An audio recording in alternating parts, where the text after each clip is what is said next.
अच्छा जी। अच्छा जी, बिस्मिल्लाहिर्रहमानिर्रहीम। अच्छा जी, जावास्क्रिप्ट का आज जो हम सेशन करने जा रहे हैं या जो हम स्टडी करेंगे, कनकरेंसी है बेसिकली।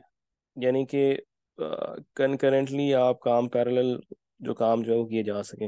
हम पहले भी कई दफ़ा इस चीज़ को डिस्कस कर चुके हैं कि जावास्क्रिप्ट जो है वो सिंगल थ्रेड इन्वायरमेंट है। और सिंगल थ्रेड का मतलब ये है कि कोई भी फंक्शन आप कोडिंग कर रहे हैं और लाइन बाय लाइन लिख रहे हैं कोड, और बीच में कोई ऐसा फंक्शन जो कि कुछ टाइम ले लेगा, तो वो आपकी मेन थ्रेड को प्रोसेस करने से रोक देता है। तो सिंगल थ्रेड जावास्क्रिप्ट क्योंकि सिंगल थ्रेड है, और इसका यूज़र के ऊपर एक्सपीरियंस कैसा हमें नज़र आता है कि क्योंकि जावास्क्रिप्ट चलती है ब्राउज़र के ऊपर, तो अक्सर औक़ात आपने देखा होगा कि आपका ब्राउज़र काम करते करते हैंग हो जाता है। तो बेसिकली वो इसी वजह से होता है कि आपका जो कंपाइलर जो कोड जो पीछे चल रहा है वो किसी जगह पे स्टक हुआ होता है। और इसी तरीके से ये अगर हम कोडिंग सिंगल थ्रेड और सिंक की पर्सपेक्टिव से करें, तो बीच में किसी भी जगह पे अगर कोई कोड आपका 4 से 5 सेकंड अगर ले लेता है, तो आपका ब्राउज़र 4 से 5 सेकंड तक कुछ भी नहीं करेगा और बिल्कुल हैंग हो जाएगा। तो इस मसले को बेसिकली जो हल इस तरह से किया गया कि वेब एपीआईज बनाई गई, और कुछ जो ऐसे फंक्शन जो कि टाइम लेते हैं उन फंक्शंस को ऑफ द थ्रेड उसको प्रोसेस कराएगा, और बाकी फंक्शंस को जो है उसी तरीके से आगे, मतलब बाकी जो आपका कोड है जो लाइन बाय लाइन चल रहा है उसको उसी तरतीब से आगे चलने दिया गया। तो इवेंट लूप्स को भी हम एक सेशन में कवर कर चुके हुए हैं कि किस तरीके से इवेंट लूप जो है उन फंक्शंस को जो कि ऑफ द थ्रेड एग्जीक्यूट हो रहे होते हैं उसको किस तरीके से एक क्यू के अंदर प्रोसेस करता है, और फिर आपके मेन थ्रेड या मेन स्टैक के अंदर उसको वापस लूप इन कर लेता है। तो ये बिगर पिक्चर तो हमने देख ली हुई है, ठीक है। लेकिन अब इसमें जो वो फंक्शंस जो कि आपके एक तो ऑफ द थ्रेड चले जाते हैं, ठीक है, उसके बाद जब वो वापस आते हैं तो तब भी तो उसके ऊपर कोई ना कोई ऑपरेशन होता है। तो वो कैसे ऑपरेशन होता है, कंकरेंसीज क्या होती हैं। कंकरेंसी तो हम खैर डिस्कस कर चुके, कॉल बैक्स क्या होते हैं बेसिकली, कि जब आपका फंक्शन ऑफ द थ्रेड जाता है तो वापस जब आता है तो उस वक्त उसके ऊपर उस डाटा पर कोई ना कोई काम करना होता है। तो वो फंक्शन जो हम डिफाइन कर रहे होते हैं कि जो बाद में एक स्टेप बाद में जो एग्जीक्यूट होना होता है उसको हम कॉल बैक्स कहते हैं। फिर फिर प्रोमिसेस क्या होती हैं, एसिंग अवेट, मतलब इन सब का जो लिखने का कह लें कि जो अंदाज है या कोडिंग किस तरीके से लिखी जाती है, तो वो बेसिकली आज हमने जल्दी जल्दी गो थ्रू करना है उसको, ठीक है। तो concurrency basically in parallel at the same time things happening at the same time. तो इस मसले को जो जावा से सिंगल थ्रेड का मसला है वो इन तमाम जो फंक्शंस हैं जो कि अभी अभी अभी हम पढ़ेंगे, इनके मदद से इसको हल किया गया, ठीक है। अच्छा, सबसे पहले जो कॉन्सेप्ट जो कॉल बैक्स का है वो इस तरीके से यहाँ पे एक बहुत छोटे से फंक्शन के अंदर दिया है। हम इसी फंक्शन को लिखते हैं, इसको हम तरतीब से पढ़ेंगे। पहले हम कॉल बैक्स पढ़ेंगे, फिर हम देखेंगे कि कॉल बैक का कोई यूजफुल केस क्या है, वो भी एग्जाम्पल इधर गिवन है। उसके बाद हम फिर प्रोमिसेस को देखेंगे, फिर एसिंग और अवेट का जो है वो किस तरीके से सेम प्रोमिसेस को एसिंग अवेट के अंदर कैसे लिखा रहता है उसको देखेंगे। और इसके अलावा एसिंग अवेट के अलावा भी ट्राई कैच का भी एक प्रोसीजर है कि जो हम उसको भी बीच में टच करेंगे कि कैसे हम एसिंग कॉल्स को कोड के अंदर लिखते हैं। अच्छा, ये आपका पिछला हमारा कोड था, इसका कर देते हैं कमेंट आउट। अच्छा जी, अच्छा सिंपल सा फंक्शन है ये, कि फंक्शन है, सॉरी, है डू समथिंग का।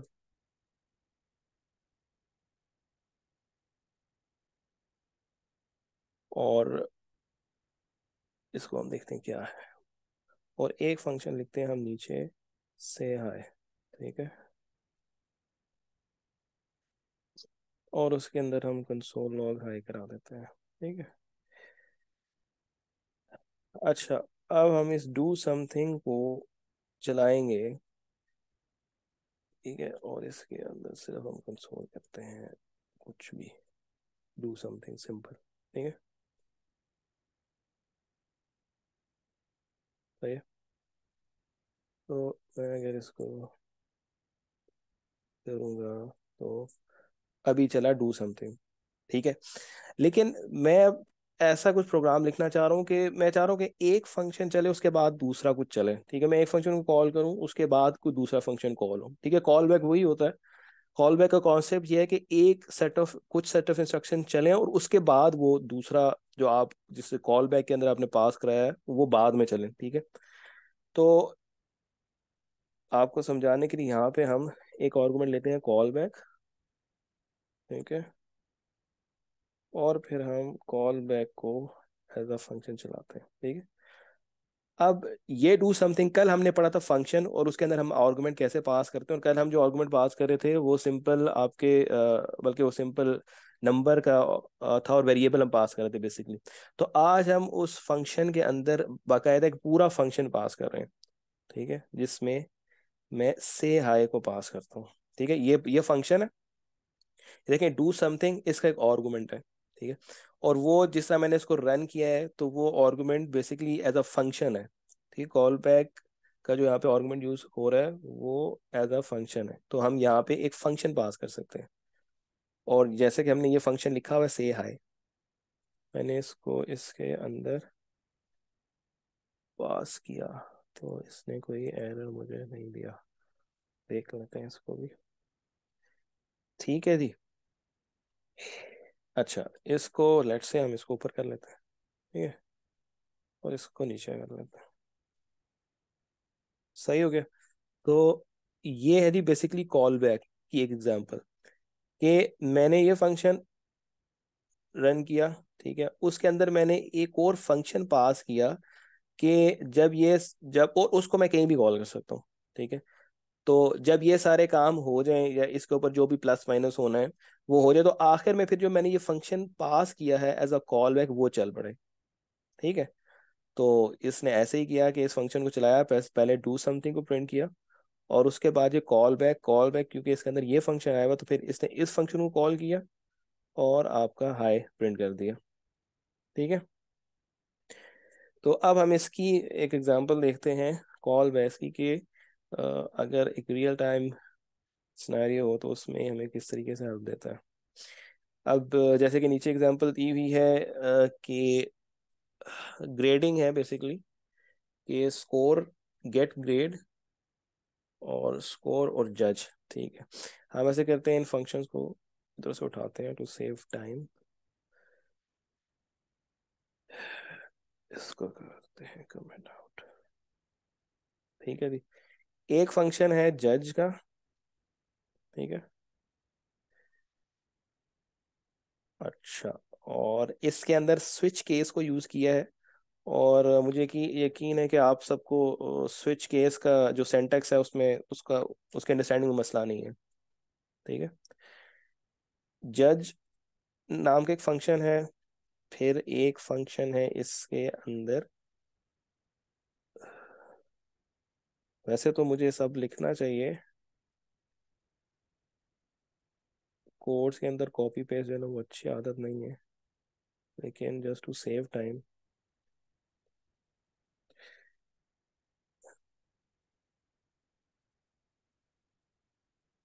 अच्छा जी, ठीक है जी।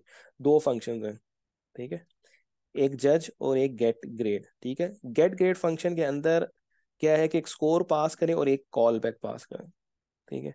अच्छा, हम कहते हैं जी गेट ग्रेड को कॉल करते हैं और हम पास करते हैं 90, और ये आपने एक अलग से फंक्शन बनाया है जज के नाम का, ठीक है, और हम उसको यहाँ पे पास करेंगे, ठीक है। अब ये जो गेट ग्रेड फंक्शन है एक ऐसा फंक्शन है कि जिसपे हमने आपने सात दो किस्म के आर्गुमेंट बेसिकली पास कर रहे हैं। एक तो सिंपल वेरिएबल पास कर रहे हैं और साथ उसके कॉल बैक फंक्शन पास कर रहे हैं, ठीक है। और अब ये हो क्या रहा है, अब ये हो ये रहा है कि अब ये फंक्शन क्या कह रहा है, अब फंक्शन ये कर रहा है कि पहले तो आपने उसको नंबर पास किए, ठीक है। और सिचुएशन ये है कि आप नंबर्स को देख कर जो है पहले तो ये अंदाजा लगाएंगे कि अच्छा यार इसका ए ग्रेड है, बी ग्रेड है, उन नंबर की बेसिस के ऊपर। जब आपको नंबर की बेसिस पता चल जाएगा इसका ए ग्रेड है, तो उसके बाद फिर हम आपने उसको जज करना है। ठीक है, जज से मुराद ये है कि यार अच्छा, यानी कि एक कमेंट पास करना है कि in on the result card, कि अच्छा जी आपका अगर ए ग्रेड है तो यू डन अमेजिंग जॉब, अगर आपका बी है तो वेल डन, सी है so it's all right, D है तो और इसी तरीके से अगर कोई ग्रेड नहीं है डिफॉल्ट, तो यानी कि आपका ग्रेड क्या है, मतलब उस तरीके से इसकी कंसोल लॉगिंग की हुई है हमने। ठीक है, तो अब इसमें अगर देखा जाए तो दो काम हम कर रहे हैं। ठीक है, पहला काम ये है कि हम नंबर से ये जज करने की कोशिश करें कि ये कैलकुलेट कर रहे हैं कि इसके इतने नंबर है तो इसका क्या ग्रेड होना चाहिए। अच्छा, अब जब ग्रेड हमने कर लिया तो फिर दूसरा काम उसके बाद करना है। अब देख रहे हैं थोड़ी तरतीब है काम में। पहला एक काम हो रहा है, उस काम के फिनिश होने के बाद फिर दूसरा काम हो रहा है। पहले हमें पता चल रहा है ग्रेड क्या है, और उसके बाद फिर उस ग्रेड के अकॉर्डिंगली आपने उसके रिजल्ट्स के ऊपर रिमार्क्स देने हैं। ठीक है, तो अब यहाँ पे क्या होगा, मैंने ये दिया 90। अब गेट ग्रेड में क्या होगा, सबसे पहले 90 इधर आया, 90 ने लेट ग्रेड, ये हमने एक वेरिएबल का डिक्लेयर किया 90। इधर जो स्कोर है वो इस स्विच केस के थ्रू जो है जज होगा, यानी कि स्विच केस के थ्रू हमें पता चलेगा कि हमने यहाँ पे कंडीशन लगाई हुई है कि अगर 80 हो उससे कम हो तो 80, स्कोर जो है आपका 80 या उससे ज्यादा हो तो आपका बी, ठीक है, 80 और उससे कम, हाँ 80 और उससे 90 और उससे ज्यादा होगा तो ए ग्रेड होगा, 80 होगा या स्कोर 80 ज्यादा होगा तो बी होगा, 70 होगा या उससे ज्यादा होगा तो सी होगा। ये हमने स्विच केस के थ्रू हमने अपनी कंडीशन लगाई हुई है कि कितने स्कोर के ऊपर कौन सा ग्रेड देना है। ठीक है, ये यहां से लेकर यहां तक हमने पहला स्टेप अपने जो था हमारा प्रॉब्लम उसका कंप्लीट किया, कि हमने देखा कि इसके स्कोर के अकॉर्डिंग ग्रेड कौन सा है। अब उसके बाद ये दूसरा फंक्शन हम एज अ कॉल बैक चला रहे हैं। ठीक है, कि ये एक काम हो गया, अब फिर उसके बाद इसकी कॉल करो। ठीक है, इस दिस कॉल बैक, तो कॉल बैक के अंदर हमने फंक्शन को से पास किया था, जज पास किया था। तो यहाँ पे कॉल बैक से मुराद बेसिकली ये फंक्शन है जो हमने पास किया हुआ है। ठीक है, और अब क्या होगा, इस फंक्शन के अंदर ग्रेड जाएगा, अगेन वहां पे स्विच की जो है वो कंडीशन लगी हुई है, और उसके मुताबिक जिस स्विच कंडीशन के साथ ये मैच करेगा ग्रेड आपका, तो उस हिसाब से आपके कमेंट्स आ जाएंगे। ठीक है, अब इसको अगर मैं रन करूँ,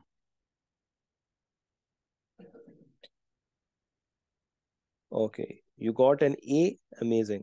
ठीक है, डिस्प्ले एक ही हुआ क्योंकि कंसोल एक ही था। हमने काम जो हमारा दो स्टेप्स में था वो हमने किस तरीके से कॉल बैक की मदद से किया। ठीक है, सही है। अच्छा, और सॉरी 100 नंबर दे दिया मैंने, इसको करते हैं 70। ठीक है, you got C and all right. ठीक है, तो ये बेसिकली इस कॉल बैक के जो कॉल बैक का जो कॉन्सेप्ट है उसे हमने देखा कि हमने कोई भी काम जो हमने स्टेप वाइज करना है वो किस तरीके से किया जा सकता है। ठीक है,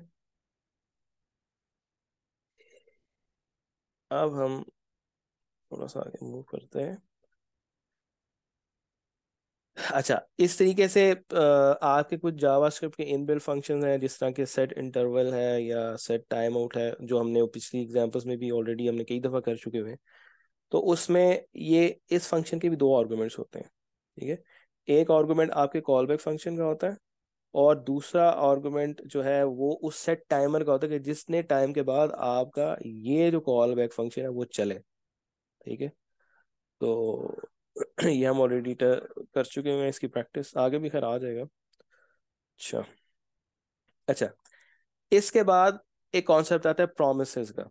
ठीक है, अच्छा, अब होता ये है कि जब आपका कोड लाइन बाय लाइन चल रहा होता है और बीच में कुछ ऐसा आपने कोई एपीआई कॉल कर दी या कुछ सेट टाइमर लगा दिया या कोई ऐसा एफ सिंक फंक्शन कॉल कर दिया कि जिसको अभी टाइम एग्जीक्यूशन में उसका रिजल्ट आने में, तो आपका कोड रुके नहीं बल्कि आगे चले। तो प्रॉमिस, जैसे कि उसका नाम से ही जाहिर है कि वो एक प्रॉमिस करता है कि ये जो फंक्शन है मैं प्रॉमिस करता हूँ, मिसाल के तौर पर मैं यहाँ पे न्यू प्रॉमिस डाल देता हूँ। ठीक है, ठीक है, अभी अभी सिर्फ इसको एज्यूम करके यहाँ न्यू प्रॉमिस है। अच्छा, अब मैं जब इस कोड को यहाँ चलाऊंगा, ठीक है, पहले तो चले यहाँ ऊपर से चल रहा है, चले यहाँ से यूं देखो। अब होगा क्या कि कोड ऊपर से चलेगा नीचे तक, यहाँ पे पहुंचेगा, वो उसने जो प्रिंट करना था कर लिया, फिर उससे नीचे जाएगा, ये फंक्शन कॉल, अच्छा नीचे जाएगा, नीचे प्रॉमिस मिल जाएगा उसको। ठीक है, यानी कि ये वो फंक्शन है कि जिसमें हमने एज्यूम किया हुआ है कि चलो इसके अंदर सेट टाइमर चल रहा है और वो 5 सेकंड का, तो 5 सेकंड तक तो ये अब जगह से हिल नहीं सकता। सही है। तो अब क्योंकि सिंगल थ्रेड है, अगर आप इसको यहाँ पे रोक देंगे तो आपका तो सब कुछ हैंग हो जाएगा, ब्राउजर हैंग हो जाएगा। तो फिर इस प्रॉमिस की मदद से हम क्या कर रहे हैं कि जी इस वाले फंक्शन को हम उठाकर वेब एपीआई की उसमें डाल देते हैं, और आप समझ लें कि इसको ऑफ द थ्रेड हम एग्जीक्यूट करते हैं। तो अब क्योंकि ऑफ द थ्रेड एक चीज जा रही है, तो वो एक प्रॉमिस करके जा रही है कि इसका जो भी रिजल्ट आएगा, चाहे वो आप जो फंक्शन कर रहे हैं, मतलब अगर वो सक्सेसफुली कंप्लीट होता है उस सूरत में भी मैं आपको रिटर्न दूंगा उसका, और अगर वो सक्सेसफुली कंप्लीट नहीं होता बल्कि उसके अंदर कोई इशू आ जाता है, एरर आ जाता है, और वो रिजेक्ट हो जाता है, यानी कि सक्सेस का या रिजॉल्व का ऑपोजिट रिजेक्ट, तो उस केस में भी आपको रिटर्न करूंगा उसकी जो भी वैल्यू आएगी। ठीक है। तो ये इन इसके नाम से जैसे कि जाहिर है कि वो प्रॉमिस करके यहाँ जा रहा है, तो फिर यहाँ पे क्या आपका कंपाइलर या जो कोड जो रन हो रहा होता है वो यहाँ से इस प्रॉमिस की बेसिस के ऊपर इसको यहाँ छोड़ देता है और फिर आगे एग्जीक्यूट करना शुरू हो जाता है। ठीक है। ये सिर्फ उसके नाम की जो है आप समझ रहे हो। अब इसको हम ये देखते हैं कि प्रॉमिस को लिखा कैसे जाता है या उसका सिंटैक्स कैसे है। ठीक है। अच्छा, जिधर कोई चीज़ समझ ना आए, आवाज़ क्लियर ना हो, तो आप लोग जो है ना मुझे बोल के भी बता सकते, क्वेश्चन कर सकते हैं। ठीक है। क्योंकि जब मैं लिख रहा होता हूँ तो आवाज़ का चैट विंडो जो है मेरे सामने नहीं होती।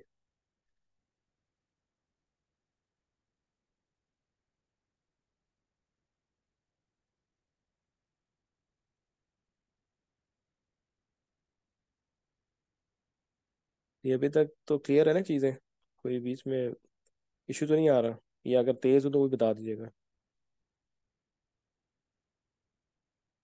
और मेरी आवाज़ भी क्लियर है वो भी बता दें मुझे। क्लियर है सर। हम्म, हम्म,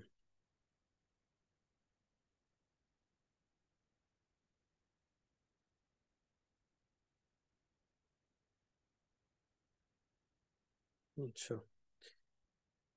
अच्छा जी, ये सिंपल सा सिंटेक्स होता है इसका, जिसमें हम अगर इसको थोड़ा सा देखें तो न्यू प्रॉमिस, यानी कि न्यू के साथ आप प्रॉमिस लिखते हैं और इसके अंदर एक फंक्शन पास करते हैं और उसमें रिजॉल्व और रिजेक्ट के साथ उसको पास करते हैं। ठीक है। यानी कि आप प्रॉमिस के अंदर एक कॉल बैक फंक्शन बेसिकली पास कर रहे हैं, और वो कॉल बैक फंक्शन के भी दो आर्गुमेंट्स हैं, उसके अंदर भी आप रिजॉल्व का केस भी पास करते हैं और रिजेक्ट का केस भी पास करते हैं कि अगर अगर ये फंक्शन रिजॉल्व होता है तो तब क्या करना है, अगर ये फंक्शन रिजेक्ट हो जाता है तो तब क्या करना है। ठीक है। इसको हम बुक से भी देख लेते हैं एक दफा।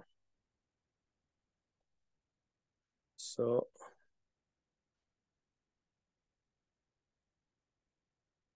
Promise is presumed is successful, ठीक है, रिजॉल्व इज कॉल्ड अगर तो आपका सक्सेस है, और रिजेक्ट इज कॉल्ड अगर आपका प्रॉमिस जो है वो फेल हो गया। ठीक है। अच्छा, अब अगर मैं इसको इसको रन करते हैं, प्रॉमिस डॉट दैट, ठीक, इसको यहाँ पे रन कर देखते हैं कि इसकी, ये तो ऐसे मेरा सिंपल सा है। एक मिनट। अच्छा चलो, न्यू प्रॉमिस, प्रॉमिस में भी, अच्छा जी, अब हम इसको चलाएंगे कैसे, प्रॉमिस डॉट देन, ठीक है, function value, success value and error value. ठीक है। अच्छा, अब जब यहाँ पे प्रॉमिस दे दिया हमने, ठीक है, यहाँ पे हमने रिजॉल्व और रिजेक्ट के फंक्शन पास किए। ठीक है। अच्छा, अब जब प्रॉमिस हो जाए, तो जैसे हमने पीछे कॉल बैक का कभी कॉन्सेप्ट देखा था कि जब एक काम कंप्लीट हो जाए तो उसके बाद दूसरा काम जो है in a call function call back function हम कॉल करवा रहे होते हैं दोबारा, ठीक है।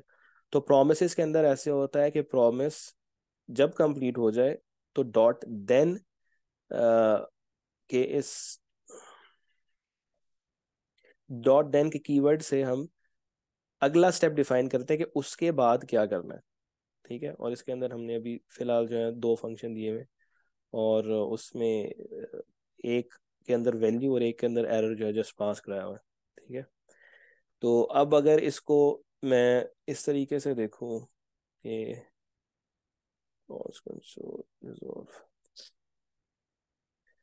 मिसाल के तौर पर मैं एक फंक्शन लिखता हूँ, resolve is equal to success, कि जब वो सक्सेस हो तो इस तरीके से चले, ठीक है। अच्छा, अब हम एक फंक्शन लिखते हैं, प्रोमिस के आगे जरा इसके अंदर मैं करता हूँ let let promise is equal to new promise, ठीक है। ये अब एक promise होगा जिसके अंदर हम resolve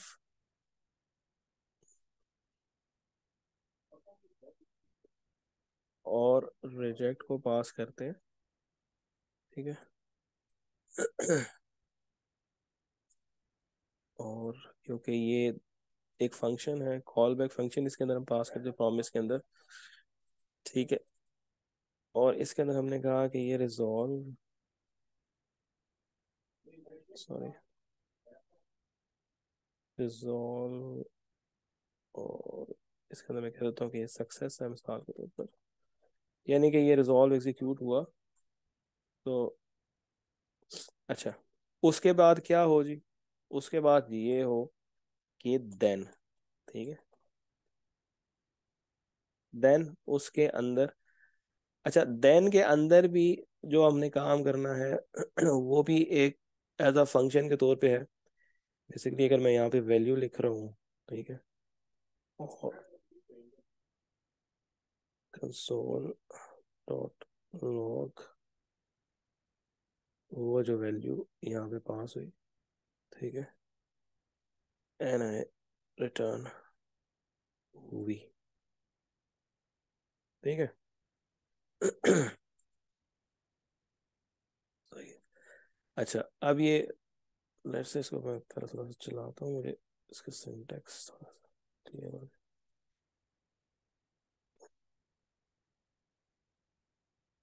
ये प्रॉमिस चलेगा कैसे, सक्सेस, ठीक है, टाइम और 10 मिनट्स।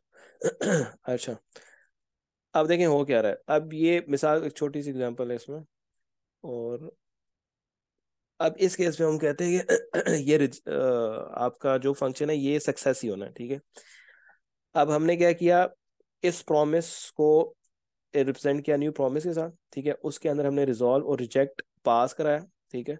और रिजॉल्व के अंदर हमने क्या जी सिर्फ सक्सेस लिख दिया कि हाँ जी ये वैल्यू है जो कि बेसिकली पास हो रही है आगे देन के अंदर, ठीक है। और ये पहले स्टेप में ये कंप्लीट होगा। मिसाल तो हो क्या रहा है, प्रॉमिस है उसने सबसे पहले कंप्लीट होना है, ठीक है, उसने सबसे पहले कंप्लीट होना है इन अ सेंस कि अगर तो सक्सेस होगा तो रिजॉल्व वाला फंक्शन चलेगा, अगर वो रिजेक्ट होगा तो रिजेक्ट वाला फंक्शन चलेगा। अभी हमने रिजॉल्व वाला खुद ही चला लिया, ठीक है, एक सिंपल हमने एक टेक्स्ट उसके पास किया, अब इसके अंदर रिजेक्ट भी चलाएंगे, ठीक है। अब मैंने जब इसको जब मैंने सक्सेस के साथ रिजॉल्व कराया तो आगे डॉट देन के कीवर्ड के साथ मैं अगला स्टेप डिफाइन कर रहा हूँ। जैसे कि मैंने कॉल बैक फंक्शन जो पीछे कॉल बैक है, अगर मिसाल के पहले मैं ये लिख देता हूँ फिर मैं आपको इसका भी बताऊंगा कि अब डॉट देन के साथ मैंने बेसिकली क्या किया कि वो जो उधर कॉल बैक फंक्शन मैंने कॉल किया था वही काम मैं यहाँ पे डॉट देन के साथ कर रहा हूँ, ठीक है। अब अगर मैं देन एक और डाल दूँ यहाँ पे, ठीक है, इसका मतलब ये है कि ये एर सॉरी सॉरी सॉरी, अब मिसाल के तौर पर एक कॉल, अच्छा अब मिसाल के तौर पर मैंने सबसे पहले ये प्रॉमिस हुआ, ठीक है। प्रॉमिस के बाद मैंने एक काम करना था, मैंने वो किया।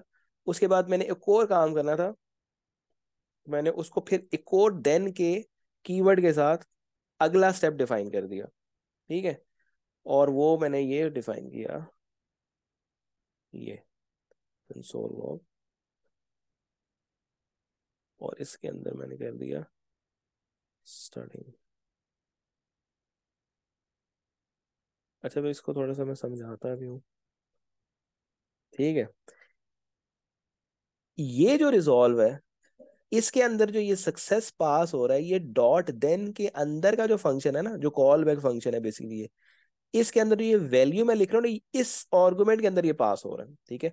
अच्छा, अब इस डॉट देन का ये जो कॉल बैक फंक्शन है, इसका जो मैं रिटर्न करा रहा हूँ, ये वी, ये अगले डॉट देन की वैल्यू के आर्गुमेंट के अंदर पास हो रहा है। तो यहाँ पे आपको तभी वी प्रिंट हुआ नजर आया, ठीक है। अब आगे स्टडी मैंने पास करा दिया आगे डॉट देन पे, लेकिन अगला अगला स्टेप क्योंकि मिसिंग है, तो इसलिए आपको स्टडिंग मिला नहीं। अब मैं मिसाल के अगला देन लिख देता हूँ, ठीक है।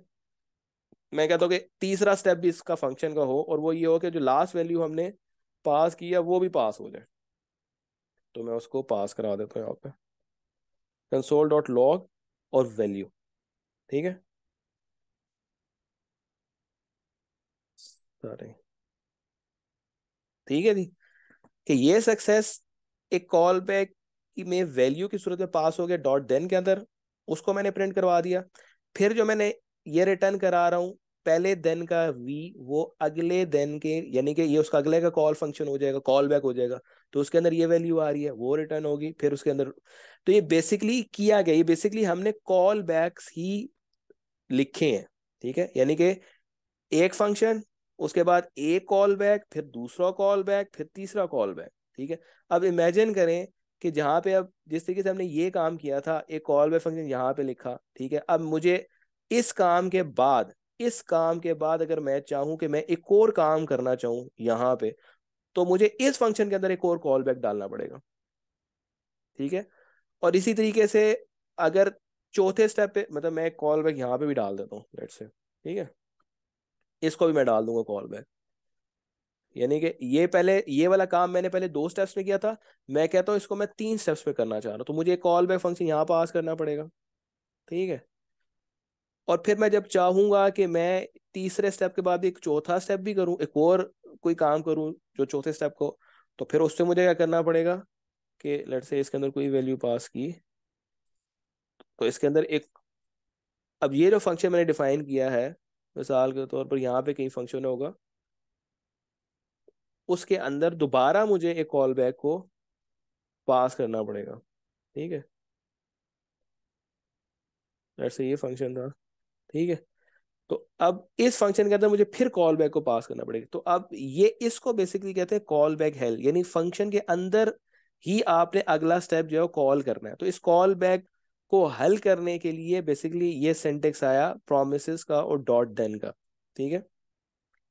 देखिए, कॉल बैक का जो कॉन्सेप्ट है वो सिंपल है कि अगर हमने कोई भी काम करना है वो विद इन अ स्टेप्स करना है, कि पहले स्टेप 1 कंप्लीट हो, फिर स्टेप 2 हो, फिर स्टेप 3 हो, फिर स्टेप 4 हो।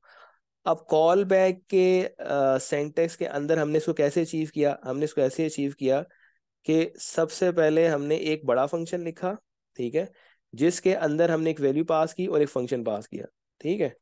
और हुआ क्या कि ये जो बड़ा फंक्शन है पहले वो चला, उसके अंदर जो हमने कॉल बैक पास किया था फिर वो चलेगा, ठीक है। इसी तरीके से अगर मैं, ये 2 स्टेप का था, अगर मैं इसको 3 स्टेप में करूँ तो फिर मुझे क्या करना पड़ेगा कि ये जो दूसरा फंक्शन था ये सादा था, ठीक है। इस फंक्शन को भी मुझे किसी तरीके से ऐसा बनाना पड़ेगा कि जो कॉल बैक का हो, ठीक है, यानी कि वो ऐसा हो जज के अंदर भी। चलो मैं इसके अंदर ही कर लेता हूँ कि मैं इधर एक आर्गुमेंट पास कर दूं और इसके अंदर न्यू कॉल, एक और फंक्शन मैंने कर दिया, ठीक है। और अगर मैं चाहता हूँ, ये मेरे दोस्त 3 स्टेप हो गए, अब मैं चाह रहा हूँ कि मेरा चौथा स्टेप भी हो, तो मैं उसके अंदर भी एक फंक्शन के साथ कॉल बैक पास करूंगा, ठीक है। तो अदिल, देखते आवाज आ जा रही रहे है हैं। मेरी? हाँ जी, आ रही है। अ- अदिल, मेरा सवाल ये कि अभी तक हम फंक्शन नेस्टिंग कर रहे हैं, एक फंक्शन के अंदर दूसरा फंक्शन, उसके अंदर तीसरा फंक्शन कॉल कर रहे हैं, एग्जैक्टली। ऐसा ही है? Exactly exactly. तो बेस अदील, ये तो काम हम ये भी कर सकते हैं कि हम पहला फंक्शन लिखें, फिर उसके बाद दूसरा फंक्शन लिखें, उसके बाद तीसरा फंक्शन लिखें, वो उसी तरह कॉल होते जाएंगे। तो अभी इस केस में भी अगर कोई ऐसी चीज होगी जो बहुत ज्यादा टाइम लेगी, नहीं, तो भी आप उसमें ब्लॉक हो जाएंगे। नहीं नहीं, इसमें ये है और कि ये अगर आप, हाँ, इसमें ये है कि बेसिकली हम वो फंक्शन के बाद फंक्शन लिख सकते हैं, लेकिन हमने इस फंक्शन को एज अ कॉल बैक इसलिए चाह रहे हैं कि ये दोनों काम एक दूसरे से इंटरकनेक्टेड है, ये रिलेटेड है। अब मिसाल के तौर पर अगर आपने हाँ बिल्कुल पहली सही है, पहले का रिजल्ट हाँ आता है वो दूसरे में जाता है। हाँ, तो इस केस में हमें फिर कॉल बैक की जरूरत पड़ती है। और मैं ये बताना चाह रहा था यहाँ पे कि अगर अभी ये तो हमने 2 स्टेप किया तो हमें इतना बड़ा फंक्शन लिखना पड़ा, ठीक है। अगर ये 3 स्टेप का हो, कॉल बैक 4 का हो, 5 का हो, तो बहुत बड़ा, मतलब हमें बहुत ज्यादा कॉल बैक्स और फंक्शंस को ना, फंक्शन के अंदर फंक्शन को कॉल करना पड़ता है, तो जिसे हम कॉल बैक हेल कहते हैं, ठीक है। तो उस कॉल बैक हेल को जो बेसिकली रिजॉल्व किया गया वो इस प्रोमिसेस के सेंटेक्स से रिजॉल्व किया गया, कि इसमें इतना सिंपल है कि आप एक प्रॉमिस कॉल करें, और ये आपका एक तो ऑफ द थ्रेड हो गया, उसके बाद वो सक्सेस होता है, रिजॉल्व होता है, उसके बाद का call back function step by step, पहला स्टेप, दूसरा स्टेप, तीसरा स्टेप, जस्ट डॉट देन के कीवर्ड के साथ आप डिफाइन करते चले जाते हैं। अच्छा, इसमें एक कीवर्ड होता है कैच का, ठीक है, और कैच के अंदर आप कैच करते हैं एरर, और हम उसको बी लॉक करा लेते हैं। इसको ऐसे लॉक करें, इसको भी फंक्शन लॉक करके मैं इसको सिंटेक्स देख लेता हूँ, ठीक है। बेसिकली ये भी एक फंक्शन ही है,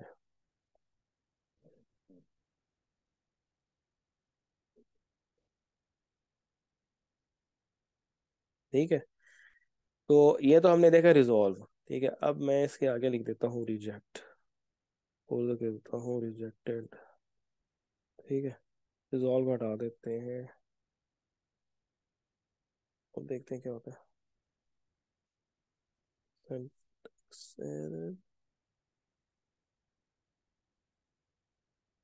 क्या थी, ओहो, सॉरी, सॉरी, वो करना पड़ेगा।